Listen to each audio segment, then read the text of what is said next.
This is my how-to video on replacing the PCV valve on the rear of the intake manifold of an M62 engine. My car happens to be a 2001 540i. Incredible machine. This is a very daunting task. If you should take this on yourself, refer to other videos as well as mine. Good luck.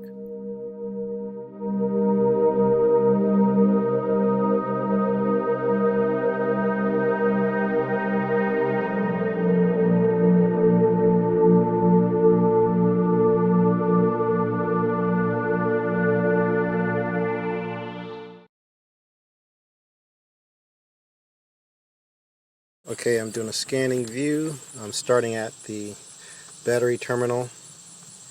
So going up and around. We'll make a little lap of all the connectors. So should something go horribly awry, at least I hopefully will be able to figure out where everything came from. How it was. Oh, maybe I should turn this thing sideways. Oh, I'm so silly. Okay, this is what it looks like at the beginning.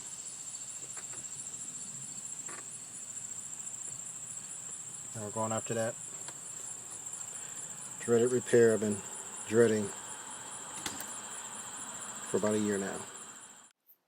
Having not read my Bentley manual as I should have, I didn't know where to begin, so I started with the air filter. I removed that first because it was the largest part that was in the way.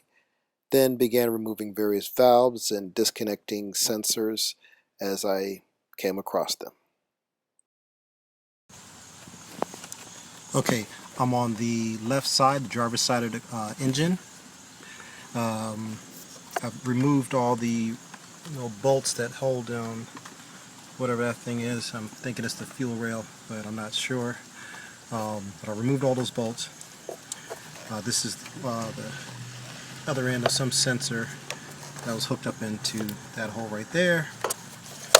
Okay, and here's this air valve thing. I don't know what the hell it is either, but I'm about to take all these things loose. I want to note that this fat cable and this little skinny cable that hook up to there, and that fat cable hooks up to there. See these two things? They both run and hook onto here.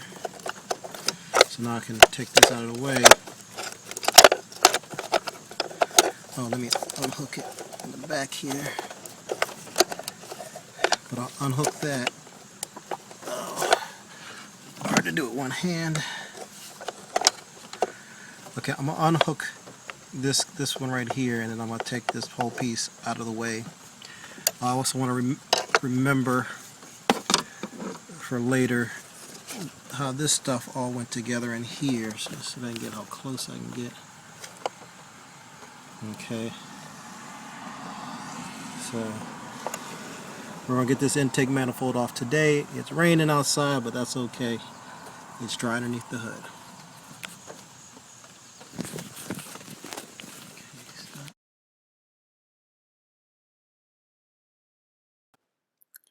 Okay, so I'm tracing the lines that run from the air filter to various locations in the back of the engine. Since I don't know what anything really is and really quite what they do, I just want to be very sure that I know at least where they came from after I've unhooked everything. So, that's really important to me. Oh, and I figured out that that is in fact the fuel rail. So, because it's fed by this little pipe right here, which goes from this other little pipe and into this little bit of rubber hose that's flexible. So, pretty excited about that part.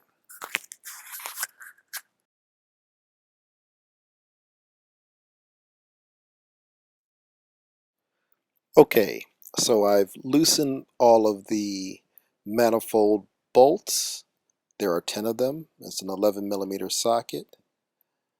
and I'm actually prepared to lift the manifold up. Of course, there's the fuel rail and this whole bracket full of wires that lead to the housing that holds the coil jammies that make the coils do coil stuff. So I got to figure out how to get those out of the way. Oh yeah, and I have no idea how to disconnect the fuel line at this point in time. So I've got to go back inside and look at some more videos and see if I can learn something there. Okay, and my first real blunder trying to figure out how to unhook this thing, I freaking yanked it a little bit, and the damn thing, look at that, it just broke. It didn't break a little bit, just broke like a mug. Well, I'm gonna see what I can do. I can feel broken shit. I mean, broken stuff all the way down here. Now I lifted up this thing, the rubber strip thing. Try not to destroy the engine. Okay, keep on working. Okay, so now I've removed that shroud that was over top of, the back of against the firewall. I've removed it all. I've also removed the cabin air filter box for the passenger or right side of the engine compartment. Long ago I removed the left side.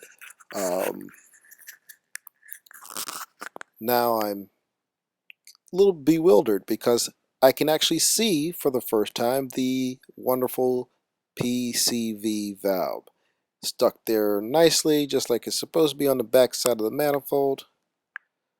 So I'm wondering, do I really need to take off the whole manifold, or can I just from this point start taking out those screws? Know that those are Torx head bolts. I believe it's a T30. And they're kind of tight in there, so I'm glad I did end up taking up the manifold. Of course, I'm still trying to figure out right now at this point how to remove the electrical, those boxes that hold all the electrical wiring and stuff for all the sensors and all the coils and what have you. But piece by piece it's coming apart. Okay, just getting back, I had a breakthrough. Brain breakthrough thing. Let me put this crowbar down. Okay, this, what was it? Oh, the fuel line unhooks by pushing this thing up there, and by pushing this up, it loosens it up so that it fits. Oh, sheesh, you can't see a thing I'm talking about. Okay, when you push this, this black thing, you push it into here, and it causes it to release from the other end of the fuel rail. Okay, so that's exciting. The second thing is I'm taking my crowbar and I'm lifting and popping the injectors loose. Let's see. Okay, just a simple tug, and it pops the injectors loose. See? And now the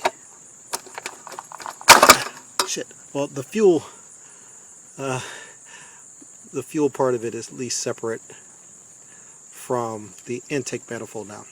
So what I'm going to do, maybe I could find some bungee cords or something, if I can suspend the fuel intake electrical crap away from the intake manifold, then I should be good to go. Alright. Okay, for this wire thing, it runs along there, down to that connector, which you can barely see. Let's see, 1, 2, 3, right down this one over here, this one over here needs to be done, okay, this one over here needs to be done, that's it, okay, and there's a few more, I'll try to take a picture of each one. There are many sensors that need to be disconnected in order to be able to gain the slack in the cables in order to be able to raise the manifold, the fuel rails off top of the manifold. Okay, I just discovered an important function of the shroud.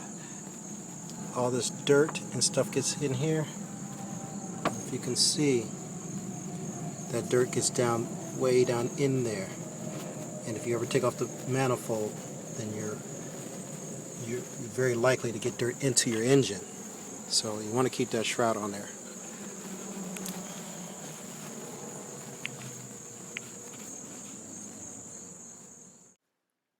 Okay, so I grabbed out the old shop vac and vacuumed alongside the intake manifold as well as on the top of the engine block to ensure cleanliness.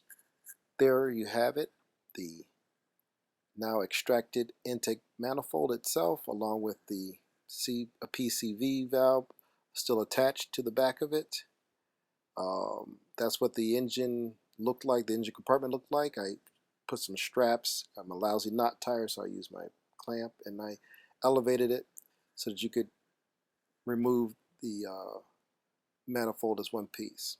Now for some reason I stopped taking new pictures, but there is a process to removing the old PCV valve.